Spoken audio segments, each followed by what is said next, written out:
சுகுணா, நீங்க எப்படி பார்க்குறீங்க? ஒரு அதிகாரப்பூர்வ எதிர்க்கட்சி இன்று அவருடைய நேற்றைய பேட்டியிலா இருக்கட்டும், தொடர்ந்து அவருடைய அனைத்து பேட்டிகள்லையுமே அவர் சொல்லக்கூடியது வந்து அதிகாரப்பூர்வமாக சட்டப்பூர்வமாக கட்சி எங்ககிட்ட தான் இருக்கு, நாங்க தான் அதற்கான பேரியர்ஸ். அப்படி இருக்கும் பொழுது மாற்று பேச்சுக்கே இடமில்லை அப்படின்னு ஒரே வார்த்தையில் முடிச்சிட்டார். இன்னொன்று என்ன சொல்றாருன்னா, எங்களோட இருந்தவங்களும் விலகி போனவங்கள் அல்லது விலக்கப்பட்டவர்கள் இவங்க இல்லாமையும் கூட்டணி பலமே இல்லாமல் நாங்கள் கடந்த முறை இருந்த கூட்டணி வாங்கின வாக்குகளை விட 1% அதிக வாக்குகள் வாங்கியிருக்கிறோம் அப்படின்னு பேசுகிறார்.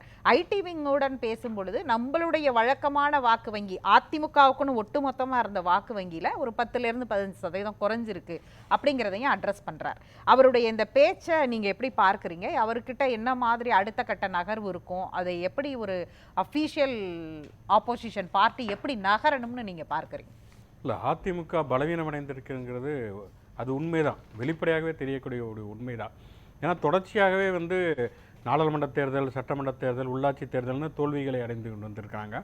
கடந்த நாடாளுமன்ற தேர்தல் அப்போ 2% வந்து வாக்கு அதிகரித்திருக்கிறது அப்படின்னு சொன்னாங்க. ஆனால் இப்போ வந்து 10% வாக்கு குறைந்திருக்கிறது அப்படின்னு எடப்பாடி பழனிசாமி வெளிப்படையாக இது பேசாவிட்டாலும் கூட அந்த ஐடி விங் கூட்டத்தில் பேசியிருக்காரு. இன்னொன்று, ஜெயலலிதா இருந்தப்போ 1.5 கோடி தொண்டர்கள் அதிமுகவில் வாங்க, இவங்க 2 கோடி தொண்டர்களை சேர்த்ததாக, 2 கோடி உறுப்பினர்களை சேர்த்ததாக சொன்னாங்க. ஆனால் வந்து தேர்தலில் வாங்கிய வாக்குகளை கூட்டி கழிச்சு பார்த்தோம்னா அப்படி 2 கோடியெல்லாம் வரலை அப்படிங்கிறத நம்ம பார்க்குறோம். இன்னொன்று, விக்கிரவாண்டி தேர்தலில் இவங்க தேர்தலை புறக்கணித்தாங்க, ஆனாலும் வாக்குகள் அதிமுகவுடைய வாக்குகள் திமுகவுக்கு அதிகமாக விழுந்திருக்கிறது. அதுக்கப்புறம் பார்த்தோம்னு சொன்னால் பாமகவுக்குமே விழுந்திருக்கிறதுன்னு பார்க்குறோம். அப்போ இங்கே வந்து அதிமுக பலவீனமடைந்திருக்கிறது அப்படிங்கிறத முதல்ல ஒத்துக்கிட்டாதான் அதை எப்படி சரி பண்ண முடியும் அப்படிங்கிறத எடப்பாடி பழனிசாமி ஆராய முடியும். இப்போ ஒன்று வந்து அதிமுகவில் இருந்து பிரிந்து போனவர்கள், இப்போ எடப்பாடி இவர் ஓபிஎஸ், டிடிவி தினகரன், சசிகலா இவங்க இருக்கிறாங்க.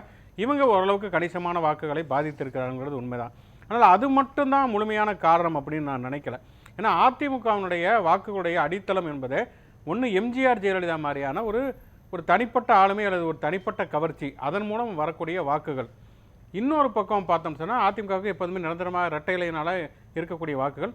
அப்புறம் திமுக எதிர்ப்பு அப்படிங்கிற ஒரு விஷயம் தான் அதிமுகவுடைய ஒரு சிங்கிள் அஜெண்டா. அது ஆரம்பித்த காலகட்டத்திலேருந்தே அதனுடைய சிங்கிள் அஜெண்டா அப்படிங்கிறது திமுக எதிர்ப்பு அப்படிங்கிறது தான். இப்போ இதில் 2 பிரச்சனை என்ன அப்படின்னு சொன்னால், இப்போ எடப்பாடி பழனிசாமிகிட்ட இருக்கக்கூடிய வாக்குகள்ங்கிறது, எடப்பாடி பழனிசாமி தான் இப்போது அதிமுகவை தன் வசம் வைத்திருக்கிறார். இவங்க 3 பேர்த்தை தவிர அவர்கிட்ட தான் அதிகமான ஆட்கள் இருக்கிறாங்க அப்படிங்கிறது உண்மைதான். ஆனால் அதே நேரத்தில் ஏற்கனவே எம்ஜிஆர் காலத்திலேயோ அல்லது ஜெயலலிதா காலகட்டத்திலேயோ வாங்கிய வாக்குகளை எடப்பாடியால் வந்து வாங்க முடியவில்லை அப்படிங்கிறதும் இன்னொரு பக்கம் பார்க்குறோம். என்ன காரணம்னு சொன்னால், முதலே சொன்ன மாதிரி அதிமுகவுக்குன்னு ஒரு தனிப்பட்ட கவர்ச்சி மிக்க ஒரு ஆளுமை அப்படிங்கிறது இன்றைக்கு இல்லை. அப்படிப்பட்ட ஒரு ஆளுமை மிக்க தலைமை இல்லை. ஜெயலலிதாவை போலவோ எம்ஜிஆரை போலவோ அப்படியான ஒரு தலைமைங்கிறது இல்லை. ஆனால் என்ன, எடப்பாடி பழனிசாமி இந்த நிதர்சனத்தை உணர்ந்து கொள்வதற்கு ரொம்ப நேரம் ஆயிடுச்சு. இன்னமும் அவர் உணர்ந்துக்கிட்டாரா அப்படிங்கிறது கேள்விக்குறி. ஏன்னா கடந்த நாடாளுமன்ற தேர்தலில் அவர் நிறுத்திய வேட்பாளர்கள் எல்லாமே வந்து புதுமுகங்கள் அல்லது மாற்றுக் கட்சியிலேருந்து வந்தவங்களுக்கெல்லாம் வந்து சீட்டு கொடுத்தார். ஈரோடில் இவருக்காக இருக்கட்டும், ஆற்றல் அசோக்குமாராக இருக்கட்டும், அல்லது சிம்லா முத்துச்சோழனுக்கு அறிவித்து அதுக்கப்புறமேல் திருப்பி வாபஸ் வாங்கினாங்க. ஜெயலலிதாவுக்கு அது சரியாக இருந்தது. ஜெயலலிதா யாரை வேண்டுமானாலும் நிப்பாட்டுவாங்க, அவங்க வெற்றி பெறுவாங்க, யார் வேண்டுமானாலும் எம்எல்ஏ ஆக்குவாங்க, அமைச்சராக்குவாங்க, அதுக்கப்புறம் நீக்குவாங்க அப்படிங்கிறது ஜெயலலிதாவுக்கு சரி. அது மாதிரி எடப்பாடி பழனிசாமி தனி ஜெயலலிதாவாக நினைத்து கொண்டார். அதை அதிமுக தொண்டர்கள் ஏற்றுக்கொள்ளவில்லை அப்படிங்கிறது நிதர்சனமான ஒரு உண்மை. அதனால வந்து இது ஒரு நீங்க சொன்னீங்கல்ல, அது வந்து ஒரு மதிப்பீட்டு பார்வையில் தேர்தலுடைய ரிசல்ட்டை வச்சு சொல்றீங்க. ஆனால் இந்த கட்சி 2017க்கு பிறகு ஏற்பட்ட சலசலப்புகள் இருக்குல்ல, அந்த இடத்துல இருந்து பார்த்தோம்னா அதிமுகங்கிற கட்சி அப்படியே இருக்கிறது. அந்த கட்சியிலிருந்து சில தலைவர்கள் போயிருக்கிறாங்க, சிலர் தனியாக கட்சி ஆரம்பிச்சிருக்காங்க, சிலர் வந்து இந்த கட்சிக்கே மீண்டு வருவோம்னு சொல்லி நாங்கள் தான் வந்து உண்மையானவங்கன்னு ஒரு பக்கம் சட்ட ரீதியாக போராடுறாங்க. இப்படியெல்லாம் இருக்குது. ஆனால் அந்த கட்சியுடைய தொண்டர்கள், இந்த ஆதரவாளர்கள் போயிருக்கிறாங்களே தவிர இந்த கட்சியுடைய ஒட்டுமொத்த தொண்டர்கள்ட்ட ஒரு பெரிய எழுச்சியா மற்ற கட்சிக்கு போனதோ அல்லது மற்ற போனவங்க பிரிந்து போனவர்களை நோக்கி போனதோ எதுவுமே இல்லாம அந்த கட்சி அப்படியேத்தானே இருக்கு. அந்த கட்சி அப்படியே இருக்கிறது வாக்கா மாறி இருக்குதா பார்க்குறீங்களா? இல்லை, அதுதான் சொல்றேன். இப்போ இது ஓபிஎஸ் ஆக இருக்கட்டும் அல்லது சசிகலா தினகரனாக இருக்கட்டும், தினகரன் வந்து ஒரு கட்டத்தில் வந்து அதிமுகவை கைப்பற்றுவதெல்லாம் சாத்தியமே கிடையாது. ரெட்டலை சின்னம் வாங்குவதற்கெல்லாம் அவர் வந்து பணம் கொடுத்தாருங்கிற வழக்கெல்லாம் இன்னுமே இருக்கிறது.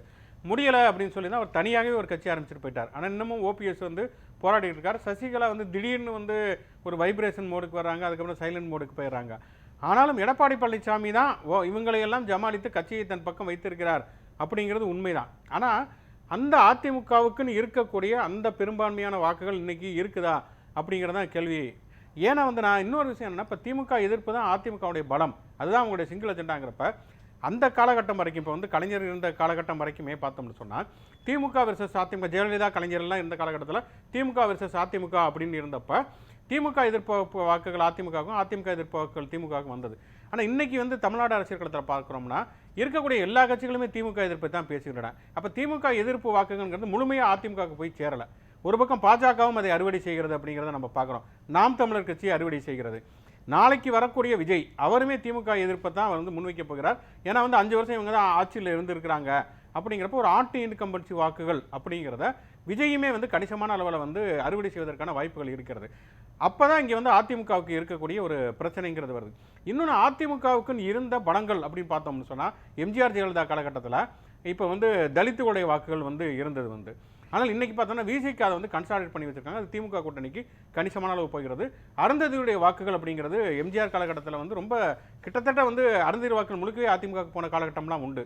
ஆனால் அருந்ததி உள்ளீடு ஒதுக்கீட்டுக்கு பிறகு அது திமுகவுக்கு போயிருக்கிறது அப்படிங்கிறத பார்க்கலாம். அதே போல் பெண்களுடைய வாக்கு அப்படிங்கிறது ஜெயலலிதா இருந்த காலகட்டம் வரைக்குமே வந்து ஜெயலலிதா மீதான ஒரு மதிப்பு, ஒரு கவர்ச்சி, இதன் காரணமாக பெண்களுடைய வாக்குகள் விழுந்தது. இன்னைக்கு திமுக அரசு வந்து மகளிர் உரிமை தொகையாக இருக்கட்டும், அல்லது புதுமை பெண் திட்டமாக இருக்கட்டும், அல்லது இலவச பேருந்து பயணமாக இருக்கட்டும், இதனால் கணிசமான அளவுக்கு நமக்கு முழுமையாக டேட்டா இல்லைனாலும் கூட நம்ம களத்தில் பார்க்குற அடிப்படையில் சொல்கிறேன் வந்து பெண்களுடைய வாக்குகள், அதிமுகவுக்கு வரக்கூடிய பெண்களுடைய வாக்குகள் கணிசமாக திமுகவுக்கு போய் இருக்கிறது அப்படிங்கிறத நம்ம பார்க்குறோம். அப்போ அதிமுகவுக்கு இருந்த தலித்துகளுடைய வாக்குகள், இன்னொரு பக்கம் பார்த்தா பெண்களுடைய வாக்குகள், சிறுபான்மையினர் வாக்குகளை அவங்க குறி வச்சாங்க. பிஜேபி விட்டு வெளியில் வந்ததுக்கு காரணமே நாங்கள் சிறுபான்மையினர் வாக்குகள் வாங்கணும் அப்படின்னு சொல்லி தான் வந்தாங்க. ஆனால் அதையுமே அவங்களால வந்து பெற முடியவில்லை. என்னன்னா வந்து அவங்க அதில் உறுதியாக தொடர்ச்சியாக பேசவில்லை, கன்சிஸ்டண்டாக அவங்க பேசவே இல்லை. பிஜேபி எதிர்ப்பு அப்படிங்கிறத அவங்க பேசினாலுமே கூட பிஜேபி எடுக்கக்கூடிய ஒவ்வொரு மூவுக்கும் அவங்க வந்து ரியாக்ட் பண்ணவே இல்லை. இப்போ வக்ஃப் வாரியத்துக்கு அவங்க ரியாக்ட் பண்ணாங்க. ஆனால் நாடாளுமன்ற தேர்தல் காலகட்டத்திலேயே மோடி வந்து தமிழ்நாட்டில் தேர்தல் பிரச்சாரத்தை முடிச்சுட்டு இந்தியா முழுக்க சிறுபான்மையினர் வந்து நம்முடைய சொத்துக்களை பறிச்சிருவாங்க, நம்ம வீட்டில் இருக்கிற மாடுகளை பறிச்சிருவாங்க, இடஒதுக்கீட்டை கொண்டு போய் அவங்ககிட்ட கொடுக்க போகிறாங்க காங்கிரஸ்னு பிரச்சாரம் பண்ணப்ப ஒரு சின்ன எதிர்வினை கூட எடப்பாடி பழனிசாமியிடம் வந்து வரவில்லை அப்படிங்கிறது நம்ம பார்க்குறோம். அதே மாதிரி நீங்கள் வந்து இங்கே இருக்கக்கூடிய இடஒதுக்கீடுல சமூக நீதிங்கிற பிரச்சனை பார்த்தோம்னா, இப்போ அருந்ததியர்களுக்கான உள் இடஒதுக்கீடு வந்து உச்சநீதிமன்றத்தில் தீர்ப்பு வர்றப்ப எடப்பாடி பழனிசாமி அது வந்து கிளைம் பண்ணார், நாங்கள் தான் அதை பண்ணோம் அப்படின்னார். அது சரியா தப்பாங்கிற விவாதம் ஒரு பக்கம் இருக்கட்டும். ஆனால் அதே நேரத்தில் கிரிமினல் ஐயர் அப்படிங்கிற விஷயத்தை தீர்ப்பு சொல்லுகிற பொழுது அதுக்கான எந்த விதமான எதிர்வினையும் இல்லை. இப்போ உள் இடஒதுக்கீட்டு வந்து மாநில அரசுகளுக்கு வந்து அவங்களுக்கு தான் அதிகாரங்கிறப்ப விசிக்கு அதுக்கு எதிரான ஒரு ஸ்டாண்ட் எடுக்குது. அதிமுக வந்து எந்த விதமான எதிர்வினையும் இல்லை. நாங்கள் தான் இடஒதுக்கீடு உள் இடஒதுக்கீடு கொண்டு வந்தவங்ககிட்ட வந்து வரல. அதே மாதிரி பார்த்தோம்னா இப்போ வந்து பார்த்தோம்னா ரிசர்வேஷனே இல்லாமல் வந்து வெளியிலேருந்து நியமனம் அப்படிங்கிற விஷயங்கள்லாம் வந்ததுங்கிறத பார்க்குறோம். ஐஏஎஸ் ஐபிஎஸ் ஆஃபீஸர்களை வெளியிலேருந்து நியமனம்னு வர்றப்போ கடுமையான எதிர்ப்பு வந்தது. அதுக்கப்புறம் அவங்க பின்வாங்கிட்டாங்க பிஜேபி கவர்மெண்ட்டை. அதுக்குமே எந்த விதமான எதிர்வினையுமே இல்லை. அப்போ தொடர்ச்சியாக வந்து எதிர்வினை செய்வது, இப்போ வந்து திமுக அதிமுக எம்ஜிஆர் கலைஞர் அல்லது ஜெயலலிதா கலைஞர் இருந்த காலகட்டத்தில் ஜெயலலிதாமே கூட கிட்டத்தட்ட இப்படி தான் இருந்தாங்க. அவங்க எல்லா விஷயங்களுக்கும் ரியாக்ட் பண்ணி எல்லா விஷயங்களும் போராட்டங்களுக்கு வந்தது கிடையாது. அவங்க ரியாக்ட் பண்ணல அப்படிங்கிறது ஒன்று, எல்லாத்தையும் போராட்ட களத்தில் எதிர்கொண்டது கிடையாது அப்படிங்கிறது ஒரு பார்வை. இன்னொன்று, எம்ஜிஆர் ஜெயலலிதா இவங்க 2 பேருமே மறைந்த முன்னாள் முதல்வர்கள். இவர்களோடு அவங்களும் ஆரம்ப காலகட்டத்தில் இப்படி தான் வந்திருப்பாங்க. இவருக்கு ஒரு 4 வருட முதலமைச்சர் எக்ஸ்பீரியன்ஸ் இருந்திருந்தாலும் அவங்களும் ஆரம்ப கட்டத்தில் இப்படி கொஞ்சம் கொஞ்சமாக தான் அவங்கள ப்ரூஃப் பண்ணி வந்திருப்பாங்கல்ல. அவங்க வந்து அவங்களோட கரிஷ்மேட்டிக் லீடராக அவங்க உயர்ந்து நிற்கிற அந்த பெஞ்ச் ஸ்கேலில் வச்சு இப்போதான் அந்த கட்சிக்குள்ளே இருக்கிற பிரச்சனைகளை சரி செய்து கட்சியை தன்வசம் வச்சு அதிகாரப்பூர்வ எதிர்க்கட்சியாக ஒரு சவாலோட ஒரு பலமான கூட்டணி உள்ள ஒரு இன்னொரு கூட்டணியை எதிர்கொண்டு இதெல்லாம் வர திரும்ப நம்ம அவங்களுடைய ஹைட்ல இருந்து வச்சு மதிப்பிடுறது சரியான ஒன்றா இருக்குமா? இல்லை, அதில் நிச்சயமாக நான் வந்து கருத்து மாறுபடுறேன். நான் நீங்கள் சொல்கிறதுல எம்ஜிஆரும் ஜெயலலிதா வந்து ரொம்ப கஷ்டப்பட்டு நிரூபித்து வந்தார்கள் அப்படிங்கிறது, எடப்பாடி பழனிசாமி கஷ்டப்பட்டு இருக்காரு அப்படிங்கிறது நம்ம கம்பேர் பண்ணவே முடியாது. எம்ஜிஆர் ஏற்கனவே திமுகவில் இருந்தார், அவருக்குன்னு சினிமா மூலமாக ஒரு பிம்பம் இருந்தது.